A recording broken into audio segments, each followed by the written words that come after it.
E aí, gente, como vocês estão? Hoje o vídeo vai ser um pouco mais curto porque eu vou indicar 3 livros pra vocês. Vocês já me ouviram falando deles, mas quem não ouviu, vai ouvir agora. Não sei se vocês repararam, mas temos agora um castiçal aqui no quarto. E, gente, eu já acendi, coloquei uma vela nele, ficou impecável de lindo, ficou maravilhoso, mas o problema foi que a vela derreteu. E esse pratinho que tem aqui não suportou a vela, né? Tinha muita vela pra esse pratinho, então vazou. Caiu cera no meu quarto, caiu cera na capa do meu violão. Foi uma loucura. Aí eu consegui limpar, eu tive que pegar uma espátula e raspar o chão, toda a cera dele. E, enfim, não sei quando eu vou acender novamente. Não sei se algum dia eu vou acender, mas ele está aqui de enfeite. Enfim, gente, vamos para minhas indicações. Na verdade, eu tenho aqui 2 livros e uma HQ.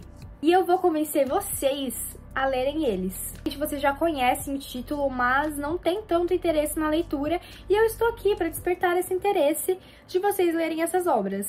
Eu tentei escolher as minhas favoritas, coisas que, assim, eu realmente indicaria. E vamos começar pelo primeiro livro. Não sei se vocês conhecem o filme Memórias de uma Geisha, mas existe o livro Memórias de uma Geisha. E essa é a minha primeira recomendação.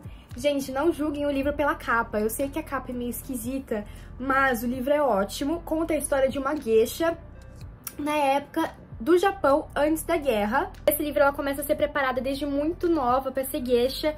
E, enfim, eu acho a história desse livro maravilhosa. A protagonista vem aqui de uma família muito pobre e ela é levada pra ser uma geisha, e no meio do processo ela tenta fugir com a irmã dela não foi levada pra ser geisha, né? A irmã dela foi levada pra, digamos que, um prostíbulo, né? A irmã dela não foi levada pra ser uma geisha, então ela não ia viver numa sociedade muito boa. Ela era usada mesmo, mas ela estava sendo preparada pra ser uma geisha famosa, né? E ela se tornasse essa geisha famosa, a vida dela ia mudar, a casa onde ela tava, né, com as geishas ia mudar, ver toda o decorrer da história dela, toda a sexualização que ela sofre, todo o processo dela em querer se tornar e não querer se tornar, e ela fica nessa briga interna, as paixões dela, os casos que ela tem, a forma como ela precisa conseguir dinheiro para poder sustentar essa vida dela de geisha, e é muito legal mesmo.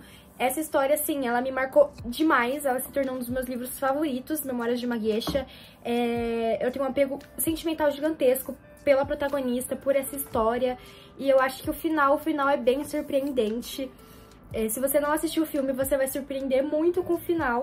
E, ai, gente, eu acho essa história tudo mesmo. Teve gente que leu e falou que achou parado, mas eu não acho essa história parada. É realmente uma história que conta a vida dela ali, se preparando pra ser geisha. E eu li até que rápido, não foi, tipo, muito rápido, mas eu li rapidinho.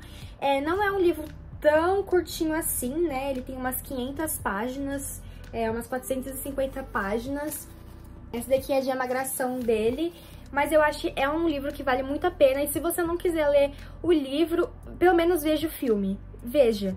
E o livro, ele ainda contém muito mais detalhes, mas o filme é muito fiel ao livro. Eu achei extremamente parecida a história. Então, vale a pena você ler e você assistir o filme, caso você não tenha feito nenhum dos dois. E eu cresci, né, quando eu era criança já tinha assistido. Quando eu cresci, eu assisti de novo em Memórias de uma Geisha, e a minha irmã achou um sebo e comprou pra mim esse livro. E eu já comecei a ler porque eu fiquei desesperada pra ler esse livro. Essa é a minha indicação. É um livro que eu não vejo mais as pessoas falando dele. É um livro que sumiu, infelizmente, porque ele é um livro antigo. Mas estou eu falando aqui de Memórias de uma Geisha e sempre vou falar desse livro. Agora vamos para um livro que é popular, que muita gente fala dele hoje em dia e que me surpreendeu. Eu esperava muito já desse livro, já esperava bastante coisa pelo tanto que as pessoas falavam, só que eu não achei que ia ser o que foi. Ele é muito maior do que eu achei que ele seria, e ele acabou me tocando e me impactando muito mais do que eu achei que ele faria. E estamos falando de Tudo é Rio, óbvio. Se você não leu Tudo é Rio, por favor, leia. É de uma autora nacional esse livro, é da Carla Madeira. E eu achei que ia ser um livro mais filosófico, com mais reflexões. Eu não achei que ia ser o que esse livro foi. Quando eu abri o livro, eu não sabia do que se tratava. Então, quando eu comecei a ler, eu fiquei meio surpresa, porque conta a história de uma prostituta e de um casal. E como essa história vai se interligar. Só que a escrita da Carla Madeira é uma escrita extremamente poética. Ela consegue brincar com as palavras ali em prosa. Então, parece que você tá lendo uma poesia, né? Uma escrita cheia de metáforas. Então, tudo que ela vai falar, ela não fala de forma objetiva. Ela coloca muitas metáforas ali.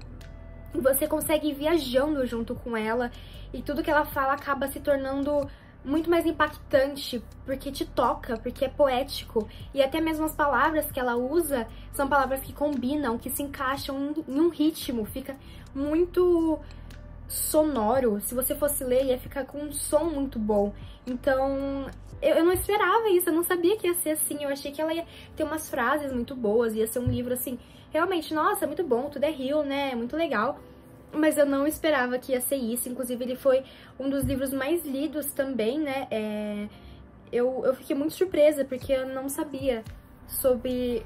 Eu fiquei com muita vontade de começar a estudar esse livro.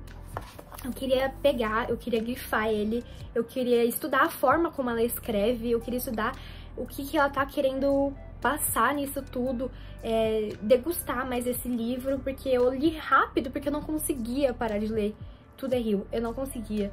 E ele foi com certeza, até agora, a minha leitura favorita, e eu não digo desse ano, né, porque a gente tá em março, mas eu digo dos últimos 2 anos, do ano passado e desse, esse foi meu livro favorito.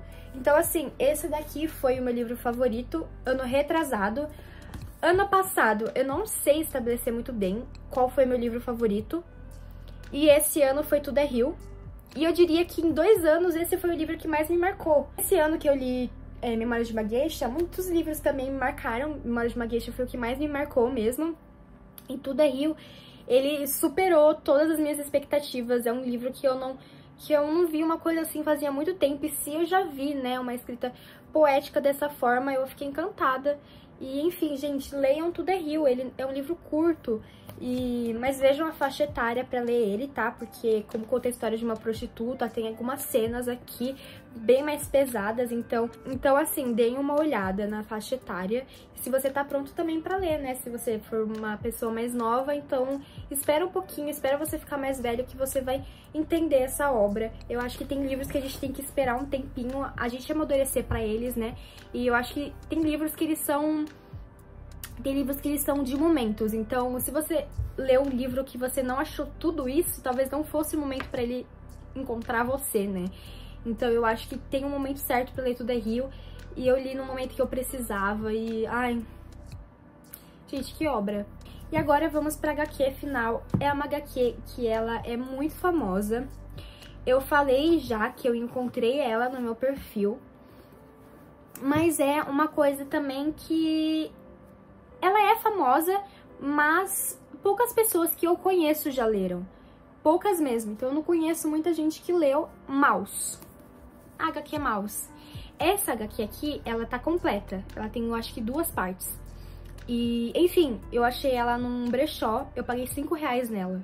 E eu fiquei muito feliz de ter achado ela. Eu fiquei muito surpresa na hora que eu vi que era R$5, né? Eu perguntei pra moça. Eu até contive um pouco a minha felicidade pra ela não aumentar o valor. Falar, ah, então agora vai ser 10, porque eu sei que você vai pagar.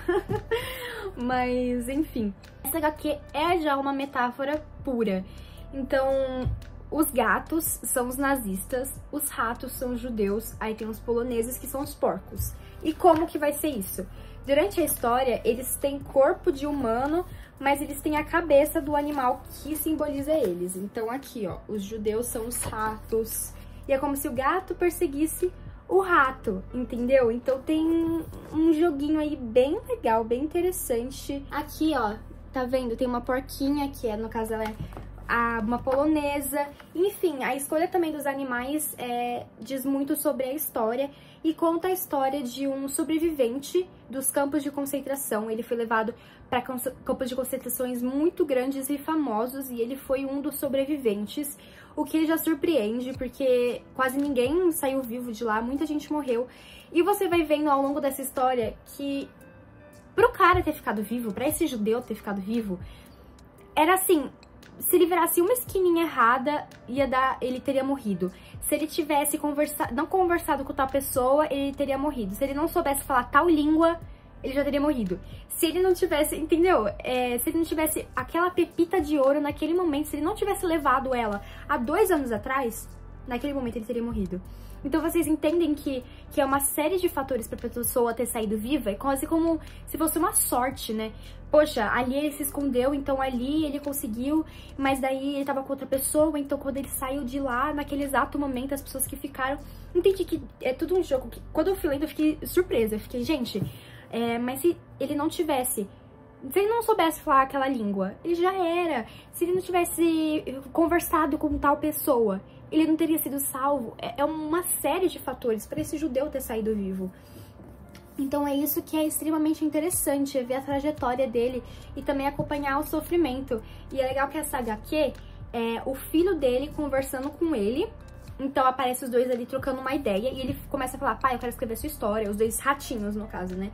Ele fala, pai, eu quero contar sua história. Aí o pai dele fala, tá bom, vou te contar, que não sei o que lá. Aí ele começa a contar a história, aí você adentra na parte da história, né? Então ela é toda HQ e começa já com o filho pedindo ali, né, pro pai, ele conversando ali, né? Já a história dele conversando com o pai, né, pedindo pro pai dele contar a história. E é como se ele estivesse escrevendo, né, e fosse fazer HQ, mas você já tá lendo HQ. É bem interessante, gente. Elas são bem conhecidas. Algumas estão mais esquecidas do que outras, né? Memórias de uma Geisha eu acho que já é uma obra mais esquecida. Maus, eu sinto que tá se esquecendo aos poucos, eu não vejo mais muitas pessoas falando. Tudo é Rio é uma obra que tá bem popular. Todas elas já foram muito populares.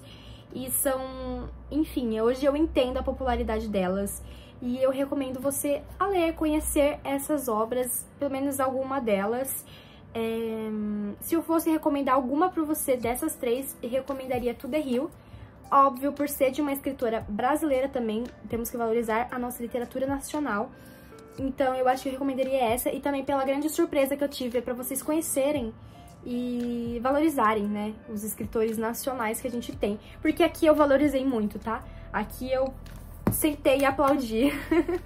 Então eu quero ler outros livros dela e, enfim, gente... É isso, espero que vocês tenham gostado dessas 3 recomendações que eu tenho. Meus favoritos há anos, né? Esse daqui eu li na época do ensino médio, uma amiga nossa trouxe aí pra gente poder ler. E desde então eu só falo dele pra todo mundo. Então são os meus favoritos há anos, gente, há anos. Então se você não conhece, não leu, eu recomendo. Enfim, gente, não esqueça de se inscrever, de me seguir no TikTok e no Instagram. E, enfim, deixa um like no vídeo e até o próximo vídeo. Tchau, tchau!